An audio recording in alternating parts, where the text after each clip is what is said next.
Is it possible for refugees currently living in South Africa to apply for resettlement to another country? The short answer, unfortunately not. UNHCR says that refugees are identified for resettlement based on their protection needs. The long answer, unfortunately, a refugee cannot apply for resettlement.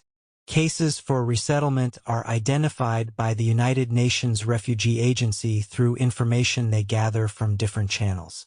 It is the resettlement countries that decide each year how many refugees they will resettle among the millions of refugees in the world, and UNHCR has to work within these limits. UNHCR says that there is no automatic right to resettlement after a refugee has spent a certain number of years as a refugee.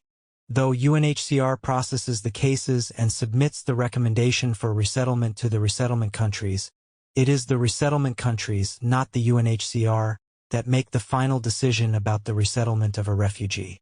Only if you are interviewed by a UNHCR resettlement staff member and told that you are invited to a resettlement interview will you know that you are being considered for resettlement, and the whole process will be explained to you. If, after the resettlement interview, your case is positively assessed and meets the criteria, it will be submitted to the resettlement country and you will be notified. UNHCR will tell you if and when your case is submitted to a resettlement country.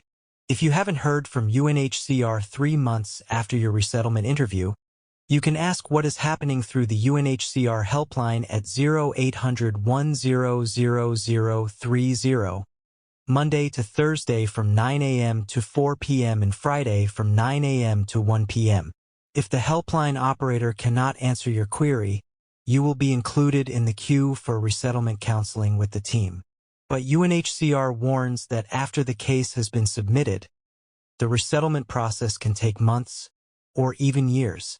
UNHCR does not tolerate corruption of any sort, and they say that any attempt by a refugee to commit fraud of any kind may result in that refugee being permanently disqualified from resettlement.